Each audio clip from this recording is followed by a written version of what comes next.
ஆனைமலை பகுதி மக்களுக்கு நம்ம எல்லாரும் ஒரு பெரிய வாழ்த்து சொல்லி ஆகணும். ஏன்னா போக்குவரத்து துறை என்ன பண்ணுறாங்க, பொள்ளாச்சியிலேருந்து ஆனைமலை பகுதியில் இருக்கிற மரங்களை பூரா வெட்ட போகிறோம் அப்படின்னு ஒரு முடிவு எடுக்கிறாங்க.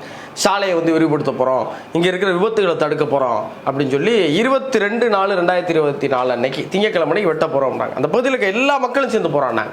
எல்லாரும் போகிறாங்க, சமூக வலைதளங்களில் போகிறான்னாங்க. ஆழம் விழுதுன்னு ஒரு அமைப்பு அவங்க போராடினாங்க.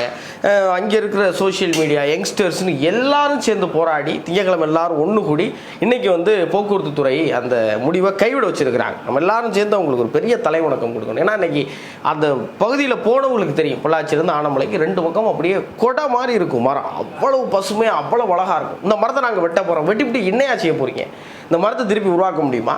இதை அந்த மக்கள்லாம் சேர்ந்து எங்கள் ஊரை நாங்கள் விடமாட்டோம்னு போராடி எப்படி ஜெயிச்சாங்களோ அதே போல் ஒவ்வொரு பகுதியில் இருக்க மக்களும் நம்மளுடைய பகுதிக்கு ஏதாவது பிரச்சனை எல்லாரும் ஒன்று கூடணும், போராடணும்.